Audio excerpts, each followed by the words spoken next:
back to the YouTube channel of Friends of Vidz, and this is the Ankle Breaker Podcast, episode 57. So we are now officially 57 episodes into the podcast, and there's no doubt that this show will be another good one. Joining me tonight is obviously regular co-host, the All Out section, and back on the YouTube channel making another appearance this year is the man himself, Nick from Australia. So look, boys, how are we? And it's gonna be a big weekend ahead. I'll start with you, Nick. Oh, it's great to be here. Thanks for inviting me on. Episode 57 of the beautiful Ankle Breaker Podcast, one of the number one rugby league podcasters on YouTube. Unlike a certain podcast in the UK that's just a fail, it's good to be on this podcast. I really enjoy it. I'm looking forward to it. Well, I appreciate the kind words, and this podcast is hoped to get better, hopefully during the year, which it will. And obviously, yet again, another episode with the co-host, All Out Sections. How you going, bro? Man, what's happening, everyone? All Out Section here. I'm here. Co-host, as always, Ankle Breaker Podcast, Nick from Australia. Thanks for coming onto the channel. Bro, I'm doing just great. I'm still trying to get over that amazing win the West Tigers produced against the Penrith Panthers up in Bathurst. I cannot believe it. I'm still kind of getting to grips of how we managed to beat the Panthers. But you know what? Looking forward towards Magic Ground. We'll take on the Dragons. And hey, this episode right here, we've got so many good topics up ahead. So everyone in the chat, everyone watching, you do not want to miss out. Let's get this shit going.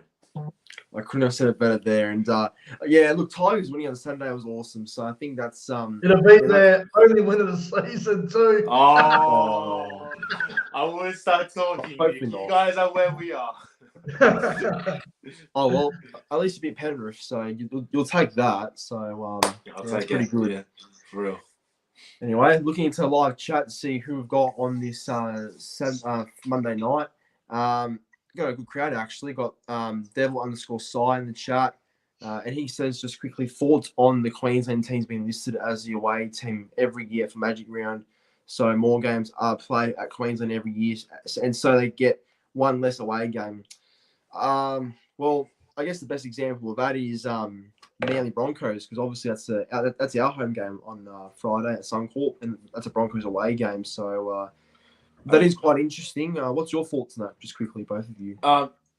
Look, it may be listed as a away game, but it's still in Queensland, so it's still a home game. So I don't really think it bothers them that much because they still technically get the home ground advantage since they're playing at home. It's just not listed as a home game. So I don't know.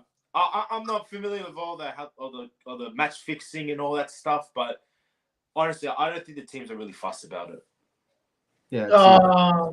It's always been like that, hasn't it? I mean, the Cowboys have never been the home team at Magic Round, I don't believe. Same with the Gold Coast. I don't think they've ever been the home team. Maybe I think last year when they played the Dragons, I think Dragons might have been the home team from memory, or I can't remember. But it's always been that way, and some like it, some don't. What can you do? Yeah, fair enough. I guess that does show again this year. So, I don't think it's that big of an issue. I got CJ in the chat as well. We've got Cody Games PlayStation, Parupia Kawasi, and I've just realised that we've got a massive $50 donation that I'll get to in any minute. But I'll just say hello to the rest of the live chat. Jason Reeder, Bosky, and hello, Viking King. And he says, my first stream back. Hey, Pro Enzo champion, Nick and everyone. Yeah, good to see you, mate. And hello, Ryan, as well. And just getting to the $50 donation. He says, sorry, I haven't been to the stream, Pro Enzo. Well, no, it's all good. It's okay. And I'm just a bit shocked that you've donated that much. I'll take that. I will. I don't know what to say to that. That's actually a real shock. So I appreciate the $50 donation. Thank you very much. And Luke, Melbourne Storm fan too. So, well, the podcast has kicked off in a great way, hasn't it? For a $50 donation that I did not expect it at all. So I do appreciate that, Viking King. And no, I'll take that. No doubt about that. All right. Well, that being said, let's get into the real podcast now, shall we? Let's do it. Let's get this shit on the way. All right. So as always, we start with our thoughts on the round it was. So round 9 obviously was a look. I think there was a lot of things to talk about at round 9, not just because there's a few upsets, even though that was sort of the big headline of round 9. But there was some moments that happened as well, like in some games, like some bad calls have happened, some interesting moments have happened. But yeah, I think round 9 overall wasn't a bad round. But I'll start with you first, Nick. What did you make of round 9? I know Cowboys had a tough loss on Thursday, but in general, what was your overall thoughts on the round? Well, let's just forget about Thursday and Friday night because they were both horrible. They were one-sided. Brisbane South was pretty good for about half an hour, and then South went on with it. It was one of those weekends where there was a lot of unpredictability, especially on Saturday. I mean, I didn't get a single tip right on Saturday. I got them all wrong. I really enjoyed the Raiders-Dolphins game. Very entertaining, very high scoring. A lot of drama towards the end where Fogarty kicked a field goal and then reported today by the NRL that it should have been a Dolphins ball. Hudson Young knocked it on in the lead up to it. So Dolphins fans are not happy about that. And then on yesterday, obviously, Warriors kept scoreless. First team this year kept scoreless. And the Bulldogs finding a way to win a grinding tight game against the Dragons, the old dogs of war mentality. So, it was a good round of footy, but tips-wise, it was horrible. I only got 2 out of 8. Horrible weekend of tipping. Yeah, I think a lot of people have struggled this week. I think the tipping's been a curse to just about everyone. So everyone got affected. And Champa, obviously, like we talked about before, Tigers getting the win on Saturday was just incredible. But what did you make of round 9 in your opinion? Oh, look, obviously, you guys know how I feel about the Tigers getting the win over the Panthers. But in terms of the whole round, very interesting. The Titans, unfortunately, getting up on your boys. The Sharks giving it to your boys, Nick. So nothing good looking at there. But you had Souths and Broncos, which Souths showing their pure dominance. Like you said, Dragons, Dogs. A really tight. Just a tight, scrappy game, bit of a slugfest. And, I feel like this sort of round is a good setup to what we can expect to Magic rounds, because Magic rounds coming up, and I'm guaranteeing that all these teams are going to put out their best performance there. So for round 9, I actually really enjoyed it, obviously, most because of my boys getting up for the first time this season. Yeah, well, look, fair enough. I mean, it's about time Tigers got a win and the fans are happy. So, look, well done to yourself and the Tigers in the win. I think that was a good moment for the whole game to see Tigers win. I don't think there's one person that would be unhappy with it apart from Panthers fans. So, it was good. That was good. And before I get into my thoughts around, I just want to say hello to Nathan as well. Good to see Nathan in the live chat. But, I'm with you both. I think it was a very good round, but a lot of interesting decisions, I guess, that were made across the weekend. Now, I'll be honest, I didn't see the Hudson Young moment. I'll have to look back on that later. But, apparently that was really a tough call that could have changed the It's whole hard to really see, Proenzo. It's hard to really see because I think there was a kick and then the ball was just all over the place. It was just chaos. And referee said Canberra ball, and then obviously the field goal came later in that set. So there was no way they could challenge it because the referee played advantage. So it was one of those things where a tough call went against them. I don't think the Dolphins were robbed, personally. Yeah, because I've seen a lot of comments saying that the Dolphins were robbed by this call, but I'm not too sure because I didn't see it, obviously. So, but yeah, there was obviously that call and the Satili Tupanua shoulder charge call as well, which was also very controversial. So, look, they were obviously some of the bigger things that came out of round 9. But as for the games, I think looking at Thursday night, it was obviously a one-way traffic, so not much to say there as the Cowboys suffered another loss. But on the Friday, you look, another smashing, Eels overnight, so nothing to say there either. Then somehow Rabbitohs smashed the Broncos, which I think was a bit of a shock to most people. Super Saturday wasn't great because I think most of the games there were all one side, apart from, I guess, the Tigers and Panthers game, which could have gone either way. But look, honestly, the Tigers got the win, and that was a great moment. So I mean, that's a real highlight of the year. Could be upset the decade, I reckon. So Yeah, it was huge. And Sunday, obviously, we had, the Roosters winning in a tight one against the Warriors, and then obviously Dogs got the win over the Dragons and Wollongong. So, I agree. It was an all right round of footy.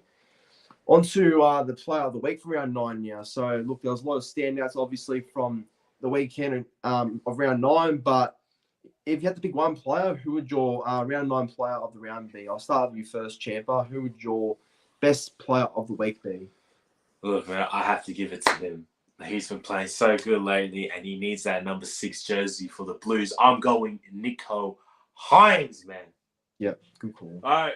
He's I'm sorry, Nick. I know you don't want to hear about the Sharks, but that's him in that Sharks game. He was just on fire. Again, another stellar performance from Nico Hines. Again, showing us why he is the best 5'8" the best halfback, one of the best halfbacks in the world, and definitely a near guarantee for that 5'8" position for the Blues.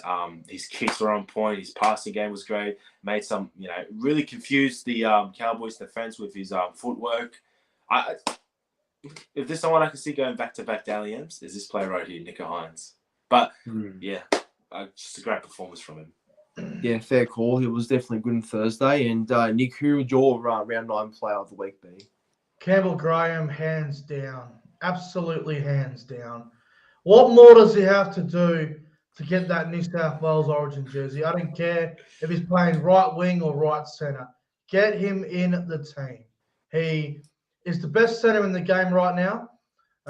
He deserves his opportunity in the centres or on the wing, depending on what happens with Tommy Turbo.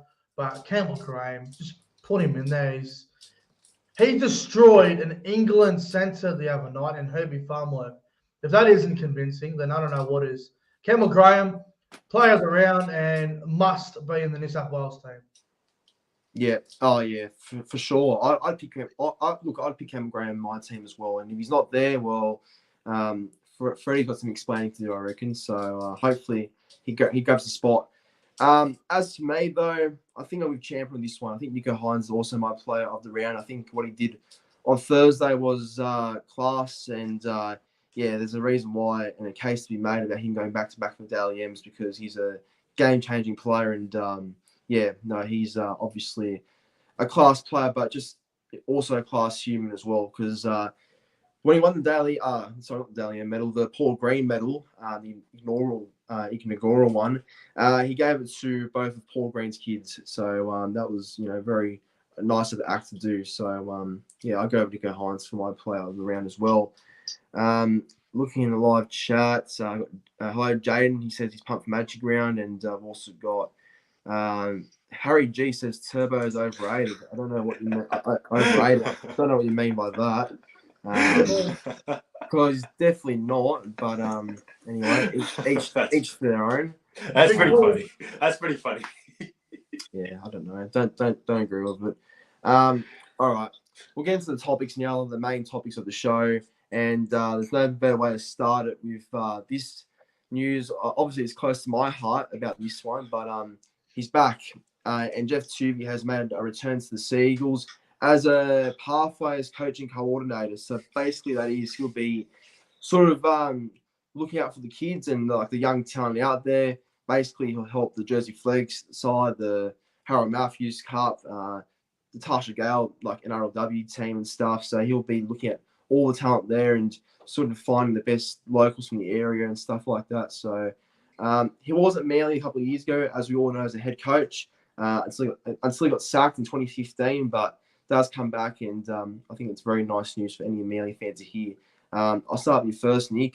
What do you make about Jeff Tuvey coming back to the Sea Eagles as that pathway coaching role? Do you like it or not? Well, it's about time they brought him back in some sort of role. I mean, he's a club legend. He's one of the greatest players to ever play for the Manly Sea Eagles, and getting him in the system with the young kids to help them and all that sort of stuff that he's doing. His role will be easy. It'll be less pressure on Anthony Seibold, less pressure on the whole Manly coaching staff and all that. So I think it's a great move for Manly. Honestly, I think it's about time they brought him back. Yeah, I have to agree. I think he has a very close heart to the club, and I think he loves it with a passion. So we need people like that at a club. Makes the club better. And Champa, what's your thoughts on Tuvi coming back to the Sea Eagles? A good move or not? No. Yeah, it's a good move. Chef Tuvi, he's a legend within the game. One of the best coaches that Manly's had. He's won premierships and all that stuff. I think this is I think this is a great move to Manly to make, to have Jeff Tuvey work with the younger talent coming through to the system. Help them, get them ready for that one day, that NRL push that they'll get one day, and just really putting these kids on the correct pathway. No pun intended. Like just helping them out, and then he's going to work with the NRLW team, which is also great. Get them going. I couldn't think of a better person. Someone who knows the club well, who is committed to coaching, and it has a very strong football mind. Yeah, I think Manly have made a very smart decision. Go after Tuvi. He loves the club loves him back. So yeah, I think this is a great deal.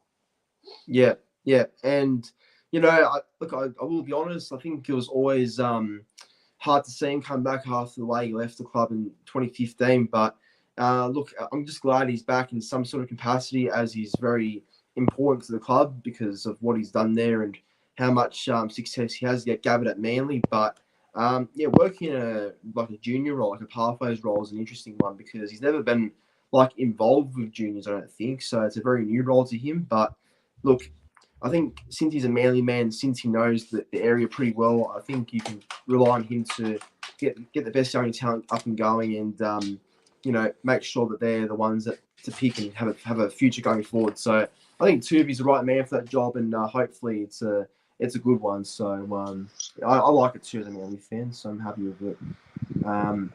All right, on to topic number 2, and it's a bit late now, but we'll just discuss it as it's still a very big signing and it's still a big shock to the comp that this has happened.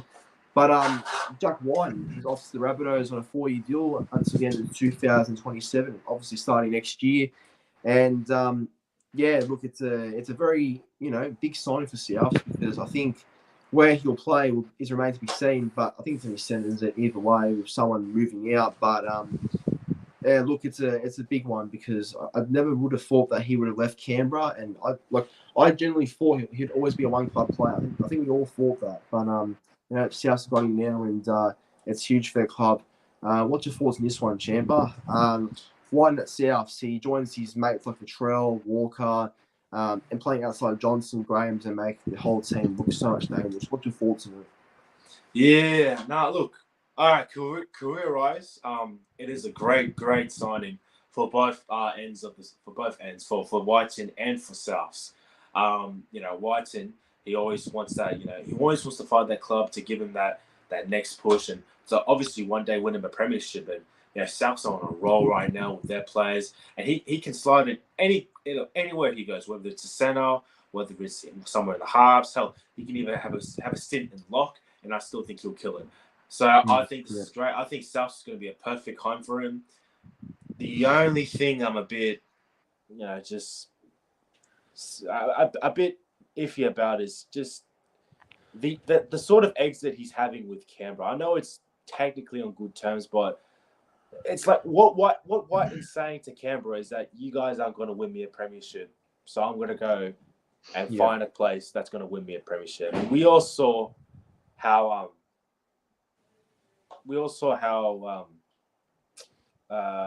Ricky Stewart was affected by it. So, but look, I think it's a great signing nonetheless.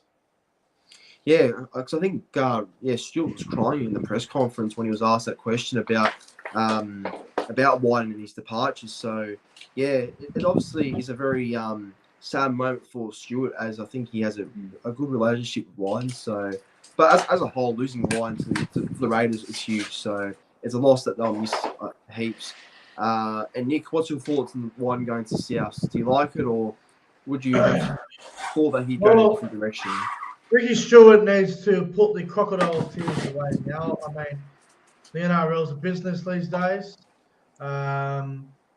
Things are done behind the scenes, and crying in a press conference. I mean, seriously. I mean, what's going on? I mean, Jack White obviously had a good relationship with Ricky Stewart.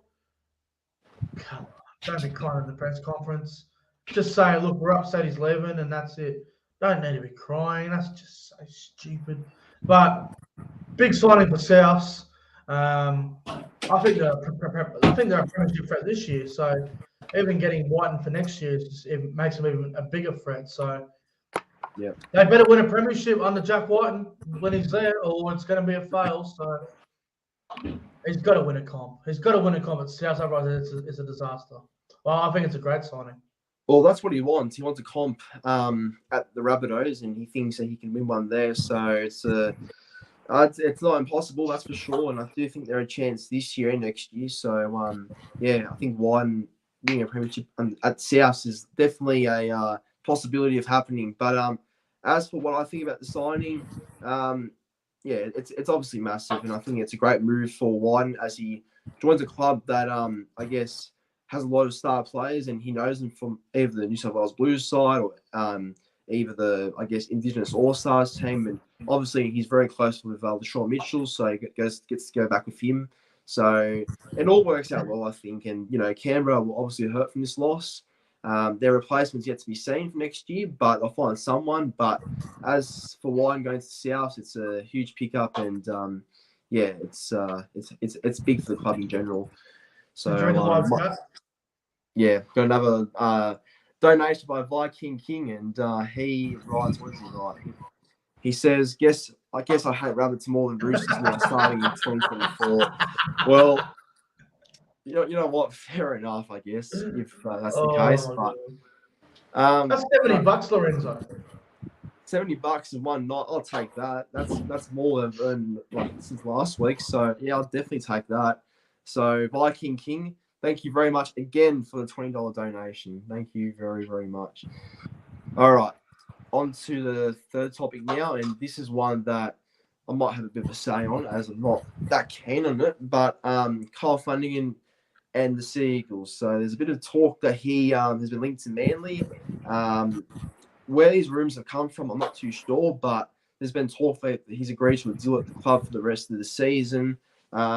Serrato denied it and Flanagan denied it as well, but the talk is still going on that he might come to Manly. And as a fan of the club, I'm not sure what the decision process is here, but I'll get to my thoughts in a second. But Nick, when you saw that Kyle Flanagan could be off to Manly, do you think that's a strange move, or do you see it benefiting in one way?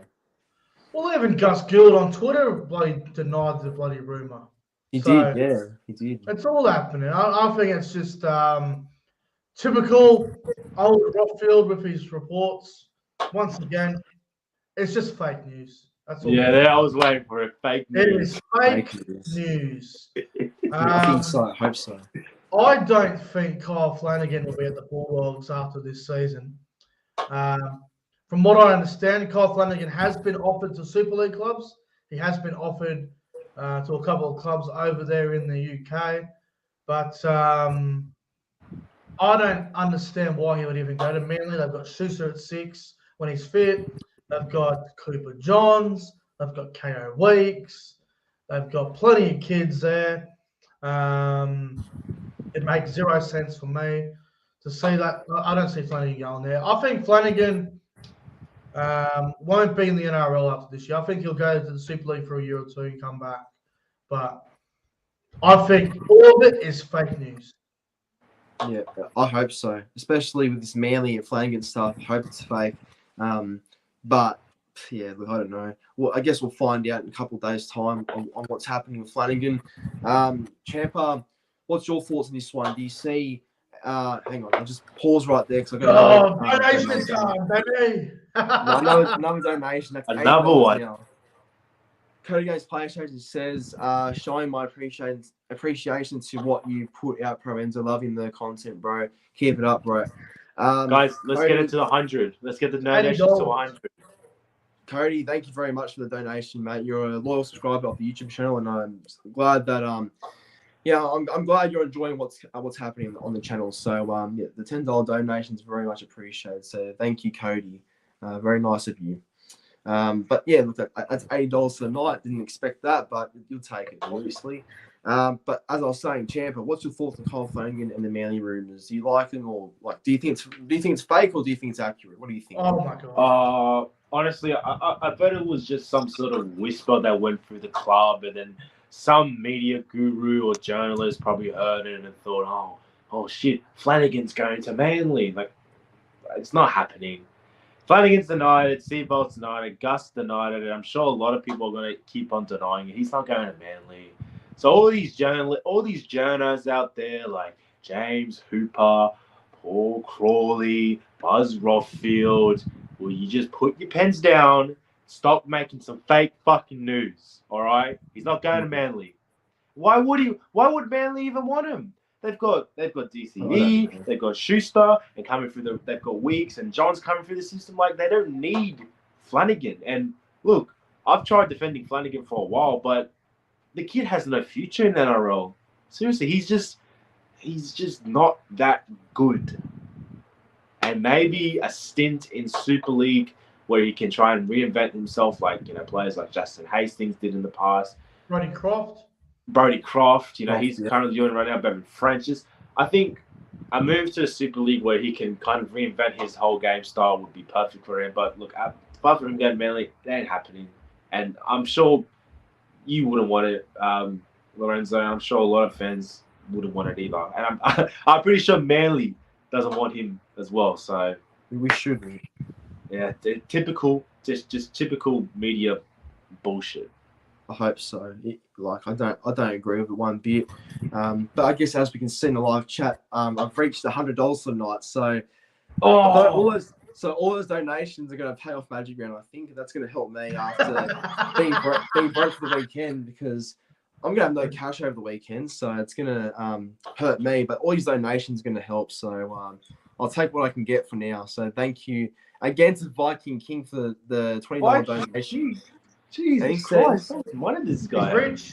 And he says in his message here that 2023 grand final winners the Canberra Raiders. Well, we don't know if that's going to be the case to come October, but if it does, then obviously that's a great prediction. So thank you. To be fair, Lorenzo, the Raiders were in the final 6 teams last year. They made the semis. That's true. They could surprise. They're a team that could surprise out of nowhere. So I wouldn't rule it out, but yeah, we'll see what happens, I guess. But thank you for the donation yet again. But yeah, back to Flanagan now. Look, I hope it doesn't happen. But if it does, he won't play much first grade. I think he's just back up to Schuster and DCE. He'll come in when probably DCE goes to Origin or something like that. But yeah, I hope it doesn't happen, because we don't need Flanagan. I don't think Flanagan needs us. He needs to go to a club that will give him actual game time, because I don't see where else he'll play other than halfback, which you won't get at Manly week in, week out. So if he can go to England like Nick suggested, I think that'd be a good move for him, like a bit like Hastings and Brody Croft, I mean. So yeah, if that can happen, then I think that'd be great for him. And but yeah, at Manly, I don't see it. I mean, I get Shane Flanagan's our assistant coach, and that's his father, but no, it can't happen, and I hope it doesn't happen. Doesn't fit, exactly. So hopefully it's fake news, eh? All right, on to the fourth topic now, the second last one, and this is very controversial, because there was obviously a call made that Josh Reynolds did not like yesterday, and he had the audacity to swear at referee Grant Atkins. Not a good look, is it? It's not a good look, and I'm sure he'll count himself lucky that he didn't get sent off, because he could have easily got sent off if he said a lot more than just the one word he said. But Champa, what's your thoughts on this one? Josh Reynolds, do you think he had a right to go off at Atkins like that for a wrong call that he believed happened, or do you think he should have shut his mouth and not said anything? Typical, very typical. Of Josh Reynolds to pull a brain explosion like that. Typical Reynolds brain explosion. He hasn't changed one bit. Honestly, ref made a call. Yeah, you can be dirty about it, but get the fuck over it, man. I mean, come on. Like, your team was in the lead during half time, I'm pretty sure. They were in the lead. So what's he complaining about? So what's he complaining about? Just because it was a call he didn't like? He should consider himself lucky he wasn't sat down for 10 or he wasn't marched for the rest of the game. Because, something like, I know a lot of people go off at the refs. I've gone off at them before. But, if you're a professional rugby league player, you need to keep your emotions in check. And honestly, just when the refs say something, hate it all you want, but just get over it, all right? Get over it. Because if he gets sent off, then he's doing his boys dirty for having them now to play with 12 players on the field. And honestly, I don't want to say it. I'm sorry if I disrespect some of the Bulldogs fans out there, but it's what's expected when it comes from the Bulldogs. It's very typical from them. It's the sort of club that I feel like this is their culture. This is the club that Josh Reynolds has played for. So I feel like this is just something to expect when coming from the Bulldogs. But that's my thoughts. Yeah, interesting. Yeah, look, I think, like you said, they're in the lead, and I don't think there was a reason for Reynolds to complain on the stroke of half time about that call. It may have been wrong, but I don't think Reynolds should have, I guess, gone off at the referee like that. I think he should just maybe said that, oh, look, it's the wrong call. I don't think you made the right call judgment here. But I think to swear at the referee is just, I get I will say this, he's a very passionate player. Like, he plays with passion, Reynolds. He's obviously, he takes every game very personally, and I get that, and that's a good thing. But, look, I don't think swearing at Grant Atkins was needed. I think maybe a conversation just to, I guess, clarify why this was the call that you made and not the other way around. But, I don't think it was necessary, and I think Reynolds should count himself lucky for not being sent off. So look, if he wants to show emotion, he needs to show that in his gameplay, because ever since coming to the Bulldogs, he's been shit. It's my opinion. I don't know. He's been okay. I think he's been okay. I mean, below expected for me. Well, look, he's not the same player. Obviously, he's not going to be like an 80-minute player like he used to be, or have that same energy. But yeah, he's obviously he's obviously coming towards the end of his career. So all he can do now is be a decent fill-in for the remainder of the year, I guess. But yeah, we'll leave it at that for that one. And I'll tell you what, boys. Hang on, boys. I didn't even get a say on that. Sorry, Nick. Mate, Josh Reynolds, honestly, he can consider himself very lucky. There's no doubt about it. It's a poor look, because if you had a look at what happened in a different sport over the weekend, there was a referee that had a broken jaw after a soccer game. Yeah, that's right. And this is a really poor look from the NRL and Josh Reynolds. Now, I'm not sure if Reynolds has been charged by the judiciary or anything like that. I think he should be. If I was Cameron Ciraldo, I would drop Reynolds this week. I wouldn't play him. No way. Oh, really? What, you're going to go with the referee every time and abuse him? Reynolds is not the captain. He needs to stay in his fucking lane.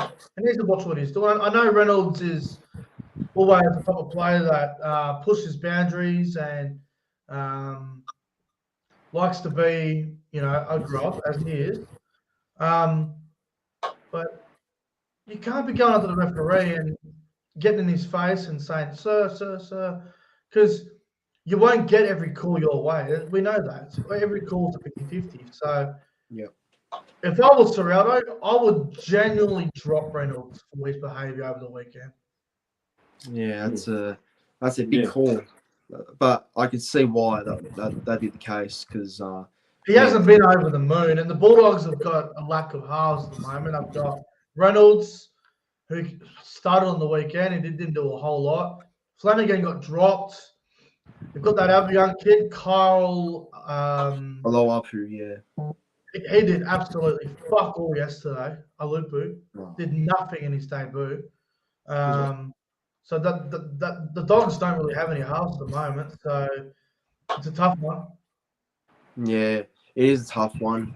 But I guess, look, I think Ciraldo has a plan. So we'll see what the team is tomorrow for the Bulldogs. And looking in the live chat now, CJ says Reynolds got fined $1K. So Is that all? Is that all you got? yeah, 1K. That's He's a bit- lucky. He's that's very a bit lucky. less. Yeah, he is lucky. Typical. And Could have got a lot actually, more for that. Josh Reynolds, actually, 1K would be a fair bit for Reynolds right now because he's not on a big contract. So that would be a lot of fucking money towards him. Oh well, yeah. You know what? That's on him then. I guess. You know, He's own he's fault. he's the one that's got himself in that situation. So Let the captain yeah. deal with it. Yeah. Yeah, no, I agree. Let the captain have their say in it, which was Marnie. But yeah, oh well. That's Typical. Reynolds' fault. Very typical. And on to the last topic now. Just some news that happened today outside the Warriors, and Marcelo Montoya has re-signed with the Warriors until the end of 2025. I will say that Montoya's been a great player for the Warriors the last couple of years. I think he is. Look, I think he has slowly come out of his shell ever since leaving the Bulldogs. He's definitely become a better player at the Warriors, and you know, some people might say it's a bit of a shock to see a player like Montoya get a lot better after, I guess, the slow start he had at the Bulldogs. But no, really, at the Warriors, he's done really well there. He's come a bit of a try scorer, a bit of a, you know, a freak down that wing. So, no, he's done well, and I think this contract's well deserved. What do you think about this one, Nick? Do you think this was a great call by the Warriors, or, yeah, what do you think about it? Well, the Warriors have always been interested in these really big, solid wingers. They have. Over the years, I've had the likes of Manu Vatuvei, likes of Chris Aninu, David Fusatua, Ken Mamalo. The Warriors have always had these real big, solid wingers. And Montoya is another example of that. I think it's good for the Warriors. Montoya has improved a lot since going there. He's not a flashy winger, you know. He's not going to be one of those guys. He's not going to run 100 meters and score a try. He's not going to chip over the top or anything like that. He just does the job, and he can probably improve on his defense a little bit. His defense is still a bit questionable, and you know he has played a few games in the centers here and there, but he's obviously a winger. I like Montoya. I think he's a fine player, and it's a very smart move from Andrew Webster to re-sign him. I think it's a very smart move from the Warriors. Yeah, it really is. And Champa, what do you think about this one? Yeah, look, I'm a big fan of Marcelo Montoya.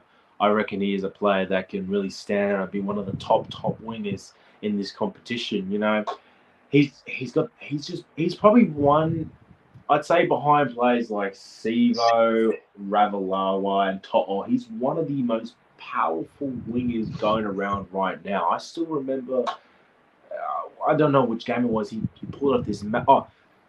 Of course I know it. I'm pretty sure it was the Tigers Charles game. Oh yeah, where he ran over Staines. And that doesn't show you what he can do to the competition's wingers. I think this is a great signing by the Warriors. You know, they do love their big, strong, powerful wingers, and you know why not? You know, you got to mix it up. On one side of the wing, you can have your speedster, the one that runs 100 meters, and probably on the other side, you need that big, powerful winger that could play a prop.